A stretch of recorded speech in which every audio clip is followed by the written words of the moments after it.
Hello everyone, and welcome back to the Business Success Podcast with myself, Adriana Cheshire, and Jonathan Keeble. Today we're here with Graham Potts, who is the Managing Director and Majority Shareholder at Wessex Commercial Solutions.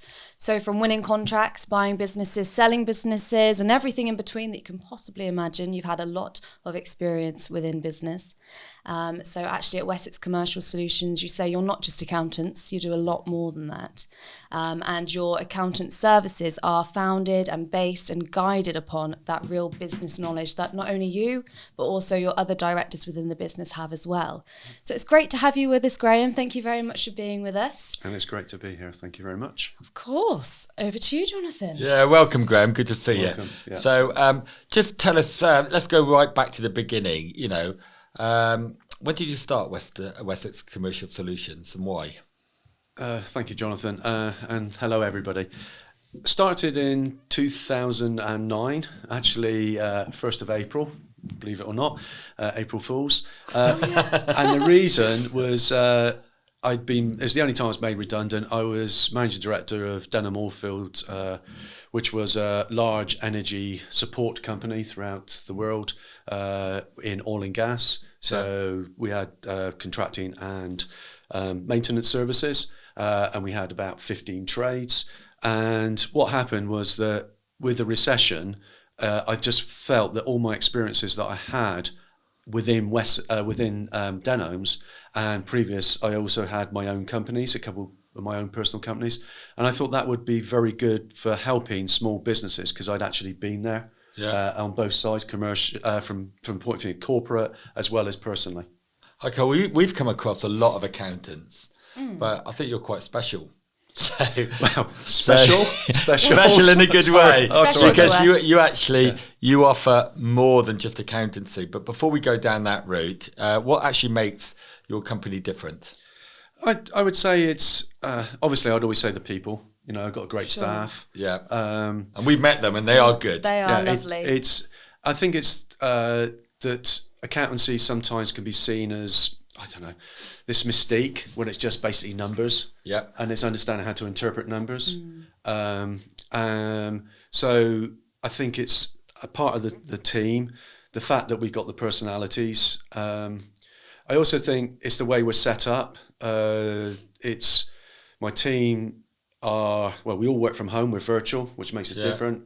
We don't keep paper.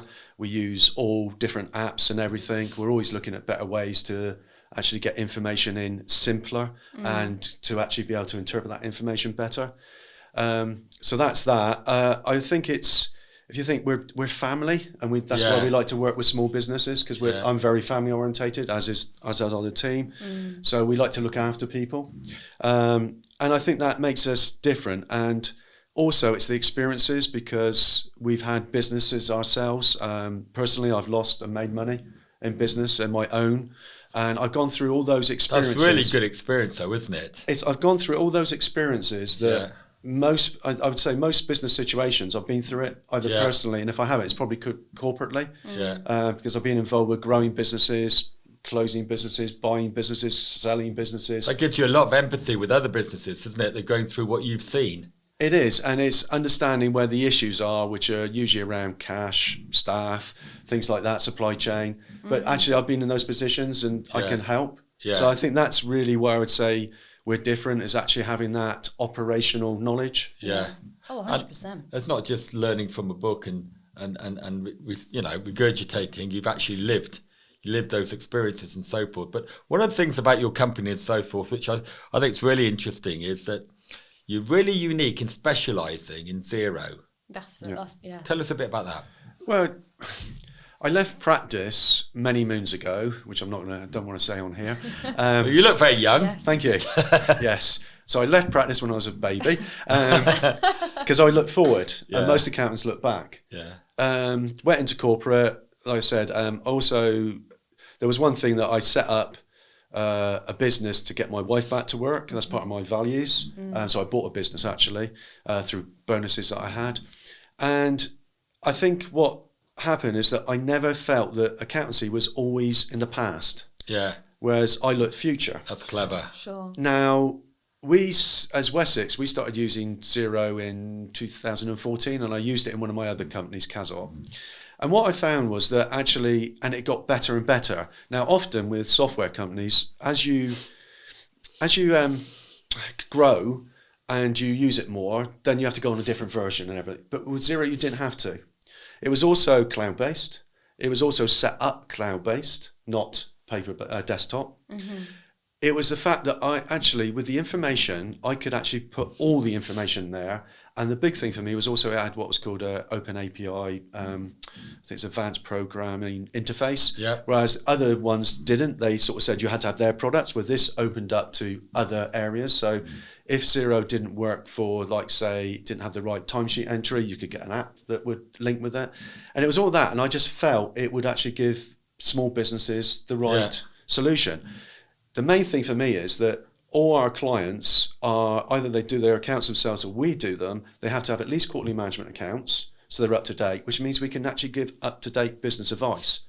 Yes. How can you give business advice on accounts that are a year out of date? Of course. So that to me was reason why we went for Xero. Yeah. And at that time we were basically doing consultancy and management accounts, and then I brought in the chartered accountancy side, the sort of the year ends, corporation tax, personal tax, because I'm an Institute of Taxation, Institute of Chartered Accountants, but I didn't think, I just felt that was more for the past. But then I could see we brought it all together. Mm-hmm. So it's a mixture of the traditional accountant, it's the management, getting the management information, the processes, systems right, so that you can get the right information, it gets into the system quickly, and it's then being able to advise properly. So it was the combination, and that's the reason why Xero. Okay. Adrian, when you started off, I've got to say, your introduction into Wessex Commercial Solutions as to what they did was amazing. Yeah. All right? Well, I didn't want to say too much, No, because I know that's the whole conversation today. You did really well, and you really summed it brief. up. But the thing is, you're not just an accountant, No. and this is what's so exciting about your company, is it's other stuff that you add to it. Can you just tell us a bit more about that? Yeah, I think it's because I always want to try and add value to clients. Yeah. Like I said, I relate to them. I've had my own companies. I've lost money in companies. I've had to close a company, and it's the stress, when you're a business owner, everybody thinks you're making millions. Yeah. Right. And a lot of time you're not. And in fact, your employees are paid more. Isn't that true? Yes. And people So judge true. you as to what car you're driving. And just because you've got a nice car, they don't realise that you subsidise that yourself. Yes. And I just felt I connect with small business owners, because I just felt that there was a missing gap there. And having sold my own businesses and that, and like I said, made money, lost money, I just wanted to help that advice. Yeah. Now, with the corporate experience of being finance director, commercial director, managing director, chairman, non-exec director, and having my own companies and that, and I've been through, like I said, so many situations. And I've been through lots of operational things, problem contracts, problem people, problem cash. I've been there. And I just think there's just not, for businesses out in the Southwest, I don't think there's that real one-stop advice. And I think you just got to have people that, they just need help, but they need it simple. Keep it simple. And how receptive are they, do you think, in these times as well, the businesses? I think they're getting more receptive, right? Because they're worried with recession. Yes, we are. Well, are we in recession? Are we not in recession? Well, you can have a look. The signs are definitely with the housing market and everything else. We are in recession. Yeah. It's going to be a hard time. It's going to get tight. With the way that the government have. They've sort of been the austerity and personal allowances, tax bans and everything are not going to change. So you might get wage increases, but you're going to go into different bands. So you're actually going to lose more of it. Yeah. And I think that's the same with staff. I think it's going to get harder. People, and I think what's happened is a lot of businesses suddenly realise actually they're not making the profits that they were. Yeah. And that gets them more receptive. But the biggest issue for us, which hence we're here, is that people don't realise there's an alternative accountant. Yeah. They just don't realise. I know, and I think you've actually explained it really well in the name of your company, because it's Wessex Commercial Solutions. So your target market is the commercial sector, all right, and you're providing solutions, not only accountancy but also business solutions and so forth, which actually comes back to your over 30 years experience with businesses and buying them and selling them and so forth like that. And what I think quite often in businesses is people go in, they think they know and stuff like that, and sometimes you can give them a shortcut by actually saying, I've done that, been there, seen it, all right? That's right. If you listen to me, I wouldn't go down that route. So you can take years of mistakes out of a business by just telling them and giving them real life examples. It is, and it's different stages of the business. Right. Like, I've got one client that's very small, is growing, cash is the biggest issue, and it's like how to spread the VAT, what you've got to do, what you say to them. Stop, Christmas is coming, telling them a month ahead, you're going to have to slow down your suppliers because you're going to run out of cash if you're not careful. And this is what we do. And then going the next stage is like taking on the employee, but then when you get the supervisor and how the structure is, and then when you need to put systems in, and then, as you grow. And it's all those things that actually, if you go through your first employee, as you set up, your first employee, your first supervisor, your first manager, and growing, and understanding then when you want to sell and when you want to exit, that what's a business looking for? Because it's not, you've put all this effort in, but to someone else, what's it worth to them? Why do they want to buy you? Yeah. Because if you don't get that across, you won't get what you think the money worth for the company. Cool. And would you sort of advise sort of businesses in these times anyway, look at their business to sell, not necessarily to sell it, but get it in a state that it's so good, it's attractive to others, so it's actually attractive to yourself? Exactly. I think that's a key thing that they don't realise. It's the same. It doesn't matter if you're in a turnaround situation where you're really not doing well, whether you're going to sell the company, whether you want to leave it for sort of your children, or it's an MBO or whatever. But if you get it in the best state, it's the same. Whether it's all those situations, get your business in the right straits. And what sort of time frame would you give that? If someone said, I'm thinking about selling my business, what time would you say, right, it will take you to get from here to a point where your business is attractive to actually, to increase its value and make it attractive to buyers? What is the time scale for that? I always say 3 to 5 years, which sounds a long time, but you've got to have what you want to sell a business. You've got to have increasing profits. You've got to have the right story. You've got to have stories. You've got to make sure you've protected your IP. You've got the right management team in place. You've got your customers protected, your supply chain, your intellectual property. All these things, you need to make sure it's there. That takes time. And then you want to develop a story. And you don't want any skeletons in the cupboard. No. If you do, you've got to, they will find out. Yeah. And if they don't find out, they'll find out once they bought it, and then they'll come for you. Yeah. So to keep your cash and to maximise the cash you get, not only to start with, but overall, because they often split it into, upfront and earn out, you need to maximise and understand where you are and actually give them a really good story with all the evidence behind. Because that if you go into somewhere and you see something, if you go you're going around you want to go and eat somewhere and you're going along a shop, and I like eating, that's for sure. Yeah, I know that. Me too. Yeah. You go in and we're all drawn to where there's more people. Yeah, it's true. Right, and it's perception. Does it look nice? Then that's a really good point. And the ladies will always go to the toilet. And is the toilet nice? Because if the toilet's clean, that's it. They're eat. You've got to get your business in the same shape. You've got to make sure it looks nice when you go in. The toilets are right, the service is right, the food is right. You get all these things right, you'll get much more for your business. That's such a good point, because when my kids were younger, and we wanted to go into a restaurant or something, or a pub to eat, I'd say, go and check the toilets out first, because I used to think if the toilets are clean, the kitchen will be clean, because the manager's on top of the business. Yeah. It's a great analogy. And if the toilets are not clean, I'm not eating there. Yeah. I don't want to upset everybody in the hospitality trade, but get your toilet sorted. Well, it's toilets. It's the whole thing. It's the biggest thing, because, it can put people off. Yeah. And it just, there's some basics. It's like with any business, there's basic things you should do. A lot of it's around perception and making sure it's the little things that matter. It's not that big thing. You might have the best food, but if your toilets are rubbish, you won't get people in. No. They may come to start with, but they won't come back. No, because there's that worry, isn't it? So the thing is, that's a lot of information we just got out in this podcast from Graham, isn't it? A lot of stuff. So, wow, where would you start if you just a quick, easy one? Where would you start if you just wanted to consider selling your business? Where would you start? What would be the first thing you should do? The first thing is talk to someone. Yeah. Get someone in that's actually ideally Been there. someone who's actually sowed their own business. Nice. Or being a part of that process. Yes, you can. You've got people that sow businesses. Sort of.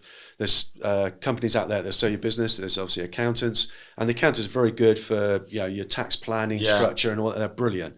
And we actually work with different accountants as well. So we're not. We know where we're strong and where we're not so strong. So we have relationships with different companies. But get someone in who can advise you. Yeah. Because the more you do that and get it right. And I've been involved where they come up, it's like they want to sell now. You still sell now, but it's not going to be the same price unless you've got everything in place. Yeah. But know where they're going to look. I would say get someone who has been there. Doesn't matter who it is, just get someone who can advise you. Yeah. Now, we've known you for some time now, haven't we? Yes. Yeah, and you always come over very, very busy. So I'm going to ask you this question anyway. What do you do for fun? What do I do for fun? Well, apart from, as we know, me and you have the banter and taking the mick out of each other. So I like fun. I like to have banter. I don't, sometimes you can go into clients and it's, it's a hard time, but you've got to go in with a bit of a smile and, you've got to tell them where the problems are. You've got to be realistic, but also you've got to see where there's the potential. So it's fun. I like to have a laugh and that. What do I do? I used to play sport, but now it's watching it. Who do you support?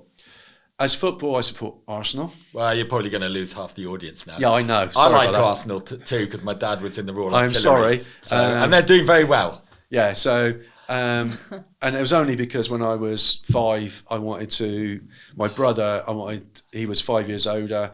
I was actually supporting Man United. Sorry, guys, everything. Yeah. But he supported Man United. And because he upset me, I switched to what his mate was Now you've got the last laugh now, haven't you? So I got the last laugh. So that's why I split with Arsenal. Obviously, Exeter Chiefs for the rugby. Of course. So I like that. I like to have experiences with that. So I've been, sort of things like Wimbledon, Twickenham, going to Royal Ascot, things like that. I like it. I like the experience. I've also liked taking giving family experiences. Yeah. So I've paid for them to go places and that. Wow. And I like that. So I think because the more knowledge and experiences you've got, you realise if you can see different sort of coaches, different walks of life, it makes you understand things a bit differently. Because when I've been in places like Kazakhstan, Azerbaijan, it's totally different, obviously, to the UK. Right. And it's understanding that. So it's letting people see different walks of life. Yeah. So I'd say that's one. And I say one of the other things is I can't do it so much because I've got a dodgy knee. But when I've had a couple of drinks, I tend to be known for my dad's dancing. Oh, nice. Dad's dancing? Yeah. Yeah, we don't need to go there.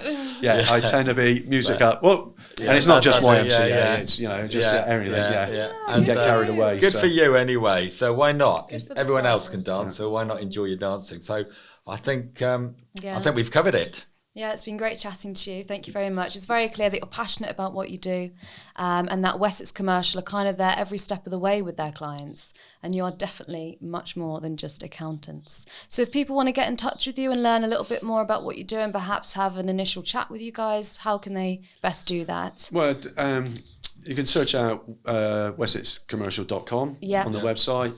I'm on LinkedIn, so you can message us. Basically, whatever it is, we will chat to you. And one of the things we do, everything's fixed price, so there's no surprises. I meet people, might do it face to face, depends where you are, do it virtually.